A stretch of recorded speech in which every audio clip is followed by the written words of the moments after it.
Vegetarian കറിയായിട്ട് ചെയ്യാൻ വേണ്ടിയിട്ട് പോകുന്നത്. അപ്പൊ ഇപ്പൊ മിക്കവർക്കും നോയമ്പിന്റെ സമയമല്ല. അപ്പൊ കുറെ പേരൊക്കെ ചോദിച്ചിട്ടുണ്ടായിരുന്നു വെജിറ്റേറിയൻ കറികൾ ചെയ്യാൻ വേണ്ടിയിട്ട്.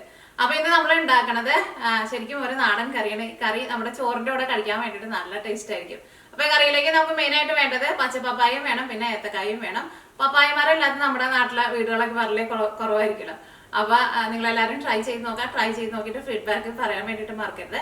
പിന്നെ സാധാരണ ഇതേപോലത്തെ ഇങ്ങനത്തെ നാടൻ കറികളുടെ വീഡിയോസുകളൊക്കെ അപ്ലോഡ് ചെയ്തിട്ടുണ്ടെങ്കിൽ അധികം ആൾക്കാർക്കൊന്നും കാണാൻ വേണ്ടിയിട്ട് അത്രയ്ക്ക് ഇൻട്രസ്റ്റ് ഇല്ല. അപ്പൊ ഞാൻ ആദ്യം ഇതേപോലത്തെ കുറെ വീഡിയോസുകളൊക്കെ ഞാൻ അപ്ലോഡ് ചെയ്തിട്ടുണ്ട്. പിന്നെ അധികം ആൾക്കാർ കാണാണ്ടായി കഴിഞ്ഞപ്പോൾ പിന്നെ എനിക്ക് ഇങ്ങനത്തെ വീഡിയോസുകൾ ചെയ്യാൻ വേണ്ടിയിട്ട് അധികം ഇഷ്ടമില്ല. കാരണം നമ്മൾ കുറെ സമയം എടുത്തിട്ടുണ്ടല്ലോ നമ്മൾ ഓരോ വീഡിയോസുകളൊക്കെ അപ്ലോഡ് ചെയ്യുന്നുണ്ട്. അപ്പൊ നിങ്ങൾക്ക് ഇഷ്ടമാണെന്ന് വെച്ചിട്ടുണ്ടെങ്കിൽ നിങ്ങളുടെ ഫ്രണ്ട്സിനൊക്കെ നിങ്ങൾ ഷെയർ ചെയ്യാൻ വേണ്ടിയിട്ട് മറക്കരുത്. നിങ്ങൾക്ക് വാട്സപ്പ് ഗ്രൂപ്പ് ഒക്കെ ഉണ്ടെന്ന് വെച്ചിട്ടുണ്ടെങ്കിൽ ഗ്രൂപ്പിലേക്ക് ഷെയർ ചെയ്യാം. അപ്പോൾ കുറെ ആൾക്കാർക്ക് കാണാൻ വേണ്ടിയിട്ട് പറ്റുമല്ലോ. അപ്പോൾ പിന്നെ ട്രൈ ചെയ്ത് നോക്കിയിട്ട് നിങ്ങൾക്ക് ഇഷ്ടമാണെന്ന് വെച്ചിട്ടുണ്ടെങ്കിൽ നിങ്ങൾ ഫീഡ്ബാക്ക് പറയാനും മറക്കരുത്. അപ്പോൾ ഇങ്ങനത്തെ വീഡിയോസുകളെ കൂടുതൽ ആൾക്കാർ കാണാമെന്ന് വെച്ചിട്ടുണ്ടെങ്കിൽ ഈ നോയമ്പിന്റെ സമയത്തേക്ക് നമുക്ക് ഇതേപോലത്തെ വേറെയും കുറെ നല്ല അടിപൊളി റെസിപ്പികളൊക്കെ ആയിട്ട് വരാം. അപ്പൊ ഈ നമുക്ക് ഒട്ടും സമയങ്ങളായിട്ട് തന്നെ നമ്മുടെ കറി റെഡിയാക്കിയിട്ട് എടുക്കാം. ഈ നമുക്കിത് റെഡിയാക്കാൻ വേണ്ട സാധനങ്ങൾ എന്തൊക്കെയാന്ന് നോക്കാം. അപ്പൊ ഞാനിവിടെ ഇതേപോലത്തെ ഒരു ഏത്തക്കായ എടുത്തിട്ടുണ്ട്. ഇത് കുറച്ച് വലിയ ഏത്തക്കായാണ്. ഇവിടെ സാധാരണ ഏത്തക്കായ നമ്മുടെ നാട്ടിലേക്ക് തൂക്കത്തിലാണല്ലോ വില പറയുന്നത്. ഇവിടെ ഇങ്ങനെ ഓരോ എണ്ണത്തിനാണ് ഏത്തക്കായ. ഇവിടെ ഇത് ഞാനിപ്പോൾ വാങ്ങിച്ചത് $1 2 ഏത്തക്കായ. $1 എന്ന് പറയുമ്പോൾ 70 രൂപ വരും നമ്മുടെ നാട്ടിൽ. അപ്പോൾ ഒരു ഏത്തക്കായ്ക്ക് നമ്മുടെ നാട്ടിൽ 35 രൂപ. പച്ച പപ്പായ എടുത്തിട്ടുണ്ട്. ഇത് രണ്ടും നമ്മൾ ക്ലീൻ ചെയ്തിട്ട് നല്ല ചെറിയ പീസായിട്ട് കട്ട് ചെയ്തിട്ട് എടുക്കണം. അപ്പോൾ ഞാനത് അതിൻ്റെ വലിപ്പം കാണിക്കാൻ വേണ്ടിയിട്ട് നിങ്ങൾ കട്ട് ചെയ്യാൻ വേണ്ടിയിട്ട് വെച്ചിട്ടുണ്ടായിരുന്നത്. അത് കട്ട് ചെയ്യുന്നത് ഞാൻ കാണിക്കില്ല. അതുകൊണ്ട് സമയം പോകുന്ന പേടിക്കണ്ട. കാരണം കട്ട് ചെയ്യുന്നതൊക്കെ കാണിച്ച സമയം കൂടുതൽ എടുത്തിട്ടുണ്ടെന്ന് വെച്ചിട്ടുണ്ടെങ്കിൽ എന്നെ കുറേ ആൾക്കാർ ചെയ്ത് അറിയാനുണ്ട്. പിന്നെ തക്കാളി എടുത്തിട്ടുണ്ട്. ഇത് കുറച്ച് വലിയ തക്കാളിയാണ്. അപ്പോൾ ഈ തക്കാളിയുടെ ഒരു 3/4 ഭാഗം എടുത്താൽ മതി. അപ്പോൾ നമ്മുടെ നാട്ടിൽ കിട്ടുന്ന തക്കാളി ചെറിയ തക്കാളിയാണല്ലോ. അപ്പോൾ ഒരു 2 തക്കാളി ചേർക്കാം. പിന്നെ ഒരു സബോള എടുത്തിട്ടുണ്ട്. പിന്നെ എരിവിന് വേണ്ടിയിട്ട് പച്ചമുളക് ചേർക്കാം. ഞാനിവിടെ ഇതേപോലത്തെ ചെറിയ ടൈപ്പ് പച്ചമുളക് ഒരു 10 പച്ചമുളകാണ് എടുത്തേക്കുന്നത്. അല്ലെങ്കിൽ പച്ചമുളക് നിങ്ങളുടെ എരിവിനനുസരിച്ചിട്ട് ചേർക്കാം. പിന്നെ ഇതേപോലത്തെ ഒരു കഷ്ണം ഇഞ്ചി എടുത്തിട്ടുണ്ട്. ഇഞ്ചി ഒന്ന് ചതച്ചിട്ട് ഇടുക. പച്ചമുളക് 2 പീസായിട്ട് കട്ട് ചെയ്തിട്ടിടുക. പിന്നെ കറിവേപ്പില. പിന്നെ ഇതിലേക്ക് നമ്മൾ തേങ്ങ അരച്ച് ചേർക്കും. അപ്പം ഞാനിപ്പോൾ ഇവിടെ തേങ്ങ നമ്മൾ ഇതിലേക്ക് അരച്ചിട്ടും ചേർക്കും. കുറച്ച് തേങ്ങ ലാസ്റ്റ് നമ്മൾ താളിച്ച് ചേർക്കില്ലേ, അപ്പോൾ നമ്മൾ കുറച്ച് വറുത്തിട്ടും ചേർക്കും. അപ്പം ഞാനിവിടെ ഒരു ഫുള്ളായിട്ടുള്ള തേങ്ങ എടുത്തിട്ട് ആ തേങ്ങയുടെ 3/4 ഭാഗം ഞാനിവിടെ അരയ്ക്കാൻ വേണ്ടിയിട്ട് എടുത്തിട്ടുണ്ട്. പിന്നെ അതിലേക്ക് ചേർക്കാൻ വേണ്ടിയിട്ട് 1 ടേബിൾ സ്പൂൺ ചെറിയ ജീരകം എടുത്തിട്ടുണ്ട്. പിന്നെ ഒരു 3 വലിയ വെളുത്തുള്ളി എടുത്തിട്ടുണ്ട്. ഇത് 3ഉം കൂടിയിട്ട് ഇതിലേക്ക് നമ്മൾ ആവശ്യത്തിന് വെള്ളം ഒഴിച്ചിട്ട് നല്ല പേസ്റ്റ് പോലെ അരച്ചിട്ട് എടുക്കണം. അപ്പോൾ തേങ്ങയ്ക്ക് അരച്ചിട്ട് എടുക്കുമ്പോൾ നിങ്ങൾ ചേർക്കണ വെള്ളം നല്ല തണുത്ത വെള്ളമെന്ന് വെച്ചിട്ടുണ്ടെങ്കിൽ വെള്ളം പതുക്കൊന്ന് ചൂടാക്കിയിട്ട് ചേർക്കാം. എന്നാൽ മാത്രമേ തേങ്ങ ശരിക്കും അരിഞ്ഞു കിട്ടുള്ളൂ കേട്ടോ. കാരണം ഇവിടെ ഞങ്ങൾക്ക് ടാപ്പിൽ വരുന്ന വെള്ളം എപ്പോഴും തണുപ്പ് കാലമായിരുന്നാലും ചൂട് കാലമായിരുന്നാലും ഭയങ്കര തണുത്ത വെള്ളമായിരിക്കും. ആ വെള്ളം ഒഴിച്ചിട്ടുണ്ടെന്ന് വെച്ചിട്ടുണ്ടെങ്കിൽ തേങ്ങയുടെ ഉള്ളിലെ ഓയിലൊക്കെ അങ്ങോട്ട് ഇങ്ങനെ പിരിഞ്ഞ പോലെ ഇങ്ങനെ കിടക്കും. ശരിക്കും അരിഞ്ഞു കിട്ടില്ല. അപ്പോൾ ഇളം ചൂടുവെള്ളത്തിൽ അരച്ചിട്ടെടുക്കുക. അപ്പോൾ നല്ല പേസ്റ്റ് പോലെ അരച്ചിട്ടു. പിന്നെ ബാക്കിയുള്ള തേങ്ങയുടെ 1/4 ഭാഗം മാറ്റി വെച്ചിട്ടുണ്ടെന്നില്ലേ, അത് തന്നെ ഇത് തേങ്ങയുടെ ഒരു 1/4 ഭാഗം തേങ്ങയാണ്.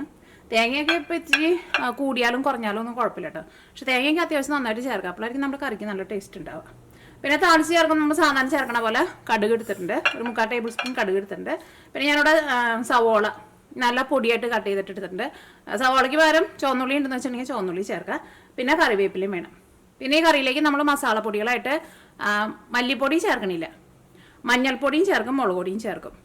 അത് ഞാൻ ഈ കറിയിലേക്കൊക്കെ ചേർക്കുമ്പോൾ എല്ലാത്തിൻ്റെ അളവുകൾ ഞാൻ പറയാം. അപ്പോൾ ഫസ്റ്റ് നമുക്ക് ഏത്തക്കായയും പിന്നെ നമ്മുടെ പപ്പായയും സവോളയും ഒന്ന് കട്ട് ചെയ്തിട്ട് എടുക്കാം. അപ്പോൾ ഫസ്റ്റ് പപ്പായ കട്ട് ചെയ്തിട്ട് എടുക്കട്ടെ.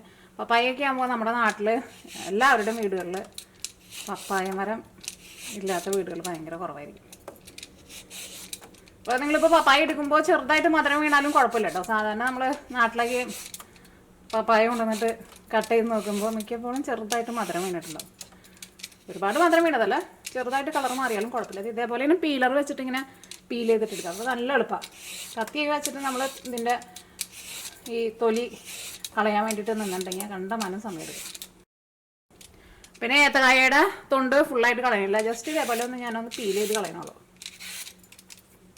അതിപ്പോൾ നമ്മുടെ വീട്ടിലുണ്ടാവണ ഏത്തക്കായൊക്കെ എന്ന് വെച്ചിട്ടുണ്ടെങ്കിൽ ഇങ്ങനെ പീൽ ചെയ്ത് കളയേണ്ട ആവശ്യമില്ല. ശരിക്കും ഏത്തക്കായയുടെ തൊണ്ടിന് നല്ല ടേസ്റ്റാണ്. നമ്മൾ സാധാരണ തൊണ്ടൊക്കെ വെച്ചിട്ട് തോരനൊക്കെ ഉണ്ടാക്കില്ലേ, പപ്പായയുടെ കുരു കളയാൻ വേണ്ടിയിട്ട് ഇതേപോലെ ഇങ്ങനെ സ്പൂൺ വെച്ചിട്ട് ഇങ്ങനെ കളഞ്ഞാൽ മതി, പെട്ടെന്ന് കളയാൻ വേണ്ടിയിട്ട് പറ്റും.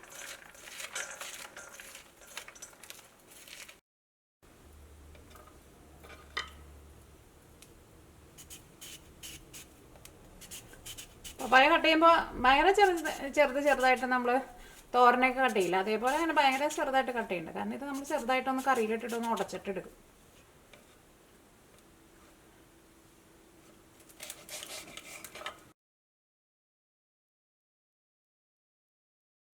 അപ്പോൾ അവിടെ ആ പച്ചപ്പപ്പായ കട്ട് ചെയ്തിട്ടുണ്ട്, ഇതാണ്ട് മാറ്റി വയ്ക്കുക.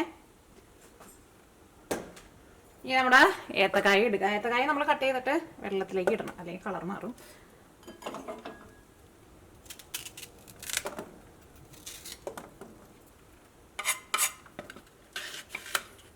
ഏത്തക്കായ നമ്മൾ കുറച്ച് ചെറുതായിട്ട് കട്ട് ചെയ്യണം.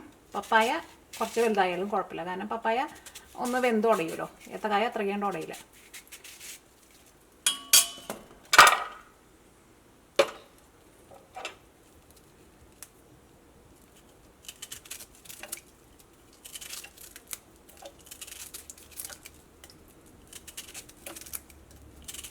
ഇവിടെ ഏത്തക്കായൊക്കെ വാങ്ങാൻ വേണ്ടിയിട്ട് കിട്ടും കേട്ടോ. ഇന്ത്യൻ കടയിൽ മാത്രമല്ല, ഇവിടെ അമേരിക്കൻ ഷോപ്പിൽ നിന്നൊക്കെ ഏത്തക്കായ വാങ്ങാൻ വേണ്ടിയിട്ട് കിട്ടും. നമ്മൾ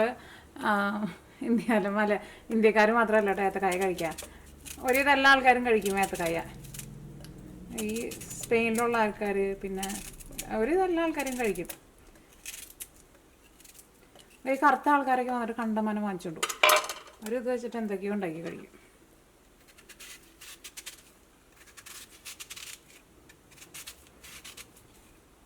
കാരണം ചിലർ ചോദിക്കാറുണ്ട് ഇവിടെ ഏത്തക്കായ കിട്ടുമോ, പിന്നെ കപ്പ കിട്ടുമോ. കപ്പയും കിട്ടും ഇവിടെ, അമേരിക്കൻ ഷോപ്പിലൊക്കെ കപ്പ കിട്ടും. കുറേ രാജ്യത്തുള്ള ആൾക്കാരൊക്കെ കഴിക്കുന്നുണ്ട് കപ്പയൊക്കെ, കുറേ ആൾക്കാർ കഴിക്കും. ഇവിടെ ഏത് അമേരിക്കൻ ഷോപ്പിൽ പോയാലും കപ്പയുണ്ടാവും, ഏത്തക്കായ ഉണ്ടാവും. ഇനി നമുക്ക് ഇത് വലിയ തക്കാളിയാണല്ലോ, നേരത്തെ പറഞ്ഞല്ലോ. അപ്പോൾ ഈ തക്കാളിയുടെ ഒരു 3/4 ഭാഗം മതി നമുക്ക്.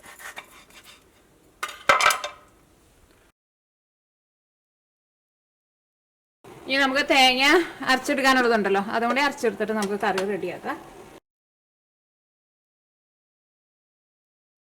നിങ്ങൾക്ക് പച്ചമുളക് വേണമെന്ന് വെച്ചിട്ടുണ്ടെങ്കിൽ കുറച്ച് ഈ തേങ്ങയുടെ കൂടെ അരച്ചിട്ട് ചേർക്കാം, ബാക്കിയുള്ളത് അതേപോലെ രണ്ടായിട്ട് ഇങ്ങനെ കട്ട് ചെയ്തിട്ട് കറിയിലും ചേർക്കാം. അങ്ങനെ ചേർത്താലും കുഴപ്പമില്ല. ഇനി തേങ്ങ അരച്ചെടുക്കാൻ വേണ്ടിയിട്ട് ഇതിലേക്ക് നമുക്ക് ആവശ്യത്തിന് വെള്ളം ചേർക്കാം. അപ്പോൾ ഞാനിവിടെ വെള്ളം പതുക്കെ ഒന്ന് ചൂടാക്കിയിട്ടാണ് ചേർക്കുന്നത്, അല്ലെങ്കിൽ ഇവിടെ തേങ്ങ അരച്ചിട്ടുണ്ടെങ്കിൽ തേങ്ങ ശരിക്കും അറിഞ്ഞിട്ടില്ല. അപ്പോൾ ഇനി നമ്മൾ കറി റെഡിയാക്കാൻ വേണ്ടിയിട്ട് പോവാണ്. അപ്പോൾ ഞാൻ ഇവിടെ കുക്കറിൽ വെച്ചിട്ടാണ് ഉണ്ടാക്കാൻ വേണ്ടിയിട്ട് പോകുന്നത്. കുക്കർ തന്നെ വേണമെന്നില്ല, സാധാരണ നമ്മൾ കറി വയ്ക്കുന്ന ഏത് ടൈപ്പ് പാത്രങ്ങളായിരുന്നാലും കുഴപ്പമില്ല. അപ്പോൾ ഇനി ഇതിലേക്ക് നമുക്ക് ആവശ്യത്തിന് വെളിച്ചെണ്ണ ചേർക്കാം. ഇവിടെ വെളിച്ചെണ്ണ കേട്ടോ, വെളിച്ചെണ്ണ ഇവിടെ ഫുള്ളായിട്ട് ഇങ്ങനെ കട്ട പിടിച്ചിട്ടിരിക്കുക. ഇവിടെ എപ്പോഴും ഇങ്ങനെ കട്ട പിടിച്ചിട്ടിരിക്കുള്ളൂ. പിന്നെ നല്ല സമ്മറൊക്കെ ആയാൽ മാത്രമേ ഒന്ന് വെള്ളമായിട്ട് കിട്ടുള്ളൂ. അപ്പോൾ ഇനി ഇതിലേക്ക് നമുക്ക് വെളിച്ചെണ്ണ ചേർക്കാം. അതുകൊണ്ട് വെളിച്ചെണ്ണ നന്നായിട്ട് ചൂടായിട്ടുണ്ടെങ്കിൽ ഇതിലേക്ക് സവോള, പച്ചമുളക്, ഇഞ്ചി, കറിവേപ്പില ഇതാണ് ചേർക്കുന്നത്. ഇത് ഈ പ്രാവശ്യം ഞാൻ നാട്ടിൽ നിന്ന് വന്നപ്പോൾ കൊണ്ടുവന്ന കായ വറുത്തതാട്ടോ. ഇതെൻ്റെ ചേച്ചി വറുത്ത് തന്നു വെച്ചാൽ നല്ല വെളിച്ചെണ്ണയിൽ വറുത്തതാണ്, നല്ല ടേസ്റ്റായി കഴിക്കാൻ വേണ്ടിയിട്ട്. ഇങ്ങനെ ഏത്തക്കായനെ ചെറിയ ചെറിയ പീസായിട്ട് കട്ട് ചെയ്തിട്ട് വറക്കില്ലേ, അതേപോലെ വറുത്തെടുത്തതാണ്. നല്ല രസമുണ്ട് കഴിക്കാൻ വേണ്ടി. കഴിച്ചോട്ടെ, നല്ല വെളിച്ചെണ്ണ ടേസ്റ്റാണ്. അപ്പോൾ നമ്മുടെ സവോളയൊക്കെ നന്നായിട്ട് വഴന്നിട്ടുണ്ട്. ഇതിലേക്ക് നമുക്ക് മഞ്ഞൾപ്പൊടി ചേർക്കാം.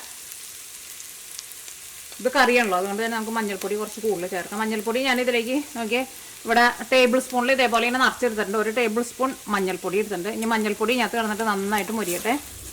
മഞ്ഞൾപ്പൊടിയൊക്കെ ആയിരുന്നാലും നിങ്ങൾ കഴിയുന്നതും കടയിൽ നിന്ന് റെഡിമെയ്ഡായിട്ട് വാങ്ങരുത് കേട്ടോ. നമ്മുടെ നാട്ടിലൊക്കെ നമുക്ക് മുഴുവനായിട്ടുള്ള മഞ്ഞൾ മാർക്കറ്റിൽ പോയിട്ടുണ്ടെന്ന് വെച്ചിട്ടുണ്ടെങ്കിൽ വേണ്ടത് വാങ്ങാൻ വേണ്ടിയിട്ട് കിട്ടും. അത് കൊണ്ടുവന്നിട്ട് നാട്ടിൽ മില്ലുണ്ടാവും ഇങ്ങനെ പൊടിപ്പിച്ച് കൊടുക്കുന്ന സ്ഥലങ്ങൾ, അവിടെ കൊടുത്തിട്ട് പൊടിപ്പിച്ചിട്ട് ഇടുക. മിക്സിയിലൊക്കെ ഇട്ടിട്ട് മഞ്ഞൾ പൊടിക്കാന്ന് വെച്ചിട്ടുണ്ടെങ്കിൽ ഭയങ്കര പാടാണ്. അത് നമുക്കങ്ങനെ എപ്പോഴും നടക്കണ കാര്യമല്ല. മുളകും മല്ലിയൊക്കെ നമുക്ക് വേണമെന്നുണ്ടെങ്കിൽ മിക്സിയിലിട്ട് പൊടിച്ചെടുക്കാൻ എളുപ്പം, പക്ഷേ മഞ്ഞളും അങ്ങനെ പൊടിച്ചെടുക്കാൻ വേണ്ടിയിട്ട് പറ്റില്ല. ഇപ്പോൾ മഞ്ഞൾപ്പൊടി ഇതിനകത്ത് കിടന്നിട്ട് നന്നായിട്ട് മുരിഞ്ഞിട്ടുണ്ട്. അപ്പോൾ ഞാനിവിടെ തീ ഒരു ഇത് നന്നായിട്ട് കുറച്ച് വെച്ചേക്കാട്ടെ, കാരണം ചെറിയ തീയിലിട്ടിട്ടാണ് ഇതൊക്കെ ഒന്ന് മുരിച്ചിട്ട് എടുക്കാൻ വേണ്ടിയിട്ട്. അല്ലെങ്കിൽ ഇതൊന്നും നമുക്കത് മുരിഞ്ഞ് കിട്ടില്ല. ഇനി ഇതിലേക്ക് നമുക്ക് മുളക് പൊടി ചേർക്കാം. മുളക് പൊടി ഞാനിതിലേക്ക് ഇതേപോലെ ഇങ്ങനെ ടേബിൾ സ്പൂണിൽ നിറച്ചിട്ട് 1 ടേബിൾ സ്പൂൺ എടുക്കുന്നുണ്ട്. അല്ലെങ്കിൽ മുളക് പൊടി നിങ്ങളുടെ എരിവിനനുസരിച്ചിട്ട് ചേർത്തോ. കാരണം നമ്മൾ എടുക്കണ പല മുളക് പൊടിക്കും പല എരിവായിരിക്കും. ചില മുളക് പൊടിക്ക് ഭയങ്കര എരിവുണ്ടാവും, ചില മുളക് പൊടിക്ക് എരിവ് വളരെ കുറവായിരിക്കും. ഞാനിവിടെ എടുക്കുന്ന മുളക് പൊടിക്ക് എരിവ് അധികം.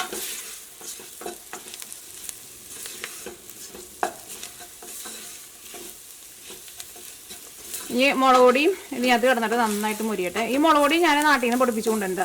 എനിക്കാണ് മുളക് പൊടി ഇരുന്നിട്ടുണ്ടെങ്കിൽ എരിവ് കുറയുന്നു. ഇതിന് ഭയങ്കര എരിവ് കുറവാണ്. പക്ഷെ നാട്ടിൽ ചെന്നിട്ട് നാട്ടിലെ മുളക് പൊടിയൊക്കെ എടുത്ത് കറിയിലിടുമ്പോൾ ഭയങ്കര എരിവാണ്. അപ്പോൾ നമ്മുടെ മുളക് പൊടിയും ഇതിനകത്ത് കിടന്നിട്ട് നന്നായിട്ട് മുരിഞ്ഞിട്ടുണ്ട്. ഇതിലേക്ക് നമുക്ക് ഇവിടെ ഏത്തക്കായയും പിന്നെ പപ്പായയും നമ്മൾ കട്ട് ചെയ്ത് വെച്ചിട്ടുണ്ടല്ലോ, ഏത്തക്കായ നന്നായിട്ട് കഴുകിയിട്ട് എടുക്കുക. ഏത്തക്കായ ചേർക്കാം. ഇതിലേക്ക് പപ്പായ ചേർക്കാം. ഇതിലേക്ക് തക്കാളിയും ചേർക്കാം.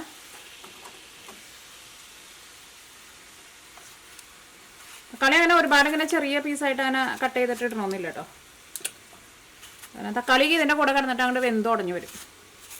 ഇതേപോലെ ജസ്റ്റ് അങ്ങോട്ട് കട്ട് ചെയ്തിട്ടാണ്ട് ഇട്ടാൽ മതി. നിങ്ങളിങ്ങനെ ചെയ്യുന്ന സമയത്ത് തീ നന്നായിട്ട് കുറച്ച് വയ്ക്കുക. അല്ലെങ്കിൽ നമ്മളിതൊക്കെ ഇട്ടിട്ട് ഇളക്കാൻ വേണ്ടിയിട്ട് ചെല്ലുമ്പോഴേക്കും നമ്മുടെ സബോളയ്ക്ക് അവിടെ ഇരുന്നിട്ട് കരിഞ്ഞിട്ടുണ്ട്. ഇതെല്ലാം കൂടിയിട്ട് നന്നായിട്ട് മിക്സ് ചെയ്യുക. അപ്പോൾ വെള്ളം ചേർക്കട്ടെ.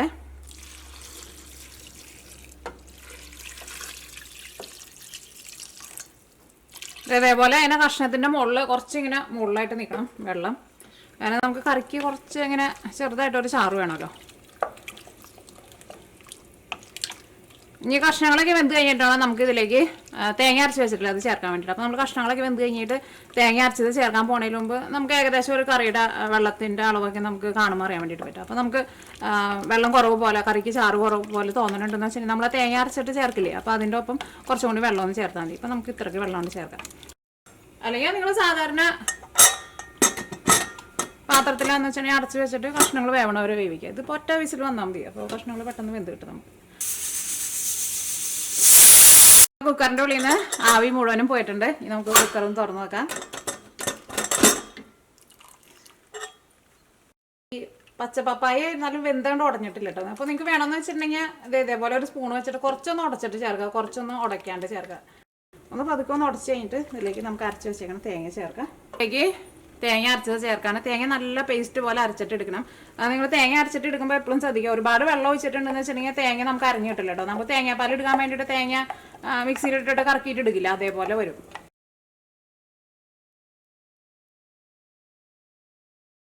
ഇനി നമുക്ക് കറി ഒന്ന് മൂടി വെച്ചിട്ട് കറി നന്നായിട്ടൊന്ന് തിളപ്പിക്കുക. കാരണം തേങ്ങ ഒന്ന് നന്നായിട്ടൊന്ന് വേവണമല്ലോ. ഒരുപാട് നേരം മൂടി വയ്ക്കണ്ട, ഒരു 3 മിനിറ്റിൻ്റെ അടുത്ത് മൂടി വെച്ചാൽ മതി. തീ നന്നായിട്ട് കൂട്ടി വയ്ക്കുക. അപ്പോൾ കറി ഞാനിവിടെ ഇതേപോലെ ഇങ്ങനെ മൂടി വെച്ചിട്ട് ഒരു 3 മിനിറ്റ് കറി നന്നായിട്ട് തിളച്ചിട്ടുണ്ടായിരുന്നു. ഇനി കറി നമുക്കവിടെ നീക്കി വയ്ക്കാം. കറിയിലേക്ക് നമുക്ക് ഇനി താളിച്ച് ചേർക്കാം. അപ്പോൾ ഇനി കടുക് പൊട്ടിക്കാൻ വേണ്ടിയിട്ട് ഇതിലേക്ക് നമുക്ക് വെളിച്ചെണ്ണ ചേർക്കാം. അപ്പോൾ വെളിച്ചെണ്ണ നന്നായിട്ട് ചൂടായിട്ടുണ്ട്. ഇനി ഇതിലേക്ക് കടുക് ചേർക്കാം. കടുക് ഞാൻ ഇതിലേക്ക് 3/4 ടേബിൾ സ്പൂണാണ് ചേർത്തിരുന്നത്. അല്ലെങ്കിൽ കടുക് നിങ്ങളുടെ ഇഷ്ടത്തിനനുസരിച്ചിട്ട് ചേർക്കാം. സവോളയും കറിവേപ്പിലയും ചേർക്കാം. ഈ സവോളയുടെ വെള്ളം ഒന്ന് വലിഞ്ഞ് കഴിഞ്ഞിട്ട് നമുക്ക് ഇതിലേക്ക് തേങ്ങ ചേർക്കാം. അപ്പോൾ തേങ്ങ മുരിഞ്ഞ് ചെറുതായിട്ടൊരു ഗോൾഡൻ കളറായി തുടങ്ങിയിട്ടുണ്ട്. ഇനി ഞാനിവിടെ തീ നന്നായിട്ട് കുറച്ച് വെച്ചേക്കണം, അല്ലെങ്കിൽ തേങ്ങ പെട്ടെന്ന് കരിഞ്ഞു പോകും. ഇനി ഇതിലേക്ക് കുറച്ച് മഞ്ഞൾപ്പൊടി ചേർക്കാം, ചെറുതായിട്ട് ഒരു കളറിനും പിന്നെ ഒരു സ്മെല്ലിനും വേണ്ടിയിട്ട്. ഒരുപാട് ചേർക്കണ്ട, ഒരു 2 നുള്ള് മഞ്ഞൾപ്പൊടി ചേർക്കാം. ഇനി മഞ്ഞൾപ്പൊടി അത് കിടന്ന് നന്നായിട്ട് മുരിഞ്ഞോട്ടെ. തീ നന്നായിട്ട് കുറച്ച് വയ്ക്കുക, പ്രത്യേകം ശ്രദ്ധിക്കുക, അല്ലെങ്കിൽ തേങ്ങയൊക്കെ ആയിട്ട് കരിഞ്ഞു പോകും. കരിഞ്ഞു പോയിട്ടുണ്ടെന്ന് വെച്ചാൽ നമ്മൾ വറുത്ത് ചേർക്കുന്നതിന് ടേസ്റ്റ് ഉണ്ടാവില്ല കേട്ടോ. ഇതേ കുറച്ച് മുളക് പൊടിയും ചേർക്കുന്നുണ്ട്. അതും കുറച്ച് ചേർത്താൽ മതി, ഒരുപാട് ചേർക്കണ്ട.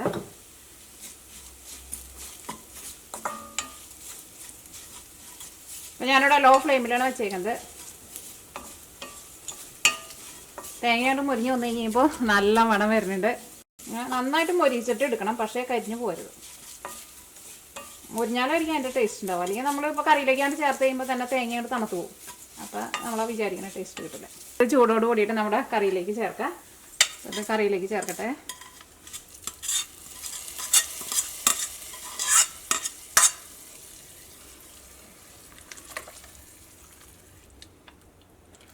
കറിയുടെ ഇത് കണ്ട, ഈ കറിയുടെ ഗ്രേവി ഒരുപാട് വെള്ളം പോലെയല്ല കേട്ടോ ഇരിക്കുന്നത്. ഇതേപോലെ എടുക്കണം, ഭയങ്കര വെള്ളം പോലെ എടുക്കരുത് കേട്ടോ. അപ്പോൾ നമ്മുടെ കറിക്ക് നമ്മൾ വിചാരിക്കുന്ന ടേസ്റ്റ് കിട്ടില്ല. കായും പിന്നെ ഏത്തക്കായും കൂടിയിട്ട് തേങ്ങ അരച്ച് തേങ്ങ വറുത്ത് ചേർത്തേക്കണം. നമ്മുടെ കറി റെഡി ആയിട്ടുണ്ട്. ഈ കറി കാണുമ്പോൾ തന്നെ നിങ്ങൾക്ക് അറിയാലോ കറിയുടെ ടേസ്റ്റ് എങ്ങനെയായിരിക്കുന്നു. നല്ല ടേസ്റ്റുള്ള കറിയാണത്. ഇത് നമ്മുടെ ചോറിൻ്റെ കൂടെ കഴിക്കാൻ വേണ്ടിയിട്ട് സൂപ്പർ കറിയായിരിക്കും. വെളുത്തുള്ളിയുടെ ചെറുതായിട്ടൊരു ടേസ്റ്റ് വന്നിട്ടുണ്ട്. അപ്പോൾ നിങ്ങൾക്ക് വെളുത്തുള്ളി വേണ്ടാന്ന് വെച്ചിട്ടുണ്ടെങ്കിൽ വെളുത്തുള്ളി ചേർത്തില്ലെങ്കിൽ കുഴപ്പമില്ല. പക്ഷേ എനിക്ക് ഇങ്ങനത്തെ കറികളൊക്കെ നിൽക്കുമ്പോൾ ചെറുതായിട്ട് വെളുത്തുള്ളിയുടെ ടേസ്റ്റ് ഇഷ്ടമാണ്. അപ്പോൾ വെളുത്തുള്ളിയുടെ ടേസ്റ്റ് വേണ്ടാന്ന് വെച്ചിട്ടുണ്ടെങ്കിൽ തേങ്ങ അരച്ചിട്ട് ചേർക്കുമ്പോൾ വെളുത്തുള്ളി ചേർക്കണ്ട. പിന്നെ കറി എടുക്കുമ്പോൾ ഇതേപോലെ ഇങ്ങനെ ഇരിക്കണം. ഒരുപാട് വെള്ളം ചേർത്തിട്ട് ഭയങ്കര വെള്ളം പോലെ എടുക്കരുത്. അപ്പോൾ നമ്മുടെ കറിക്ക് നമ്മൾ വിചാരിക്കുന്ന ടേസ്റ്റ് കിട്ടില്ല. അപ്പോൾ ഇതാണ് നമ്മുടെ കറി. അപ്പോൾ ഇപ്പോൾ നോയമ്പൊക്കെയാണല്ലോ. അപ്പോൾ കുറേ പേര് എൻ്റെ അടുത്ത് ചോദിച്ചിരുന്നു വെജിറ്റേറിയൻ കറി. അപ്പോൾ നിങ്ങളെല്ലാവരും ട്രൈ ചെയ്ത് നോക്കാം. പിന്നെ ഇഷ്ടമാണെന്ന് വെച്ചിട്ടുണ്ടെങ്കിൽ നിങ്ങളുടെ ഫ്രണ്ട്സിനും ഷെയർ ചെയ്യാൻ വേണ്ടിയിട്ട് മറക്കരുത്. അപ്പോൾ ഇങ്ങനത്തെ കറികളൊക്കെ സാധാരണ ഇട്ടിട്ടുണ്ടെങ്കിൽ അധികം ആൾക്കാരൊന്നും കാണില്ല. അപ്പോൾ അതുകൊണ്ടാണ് സാധാരണ ഇങ്ങനത്തെ കറികൾ ഞാൻ ഇടൽ കുറവാണ്. അപ്പോൾ നിങ്ങളുടെ ഫ്രണ്ട്സിനൊക്കെ ഷെയർ ചെയ്യുക. ഇത് ആൾക്കാർ കാണാമെന്ന് വെച്ചിട്ടുണ്ടെങ്കിൽ ഇതേപോലത്തെ കറികളൊക്കെ ഞാൻ വേറെ അപ്ലോഡ് ചെയ്യാം. അപ്പോൾ ഇനി നമുക്ക് നാളെ വേറൊരു പുതിയ റെസിപ്പി ആയിട്ട് വരാം.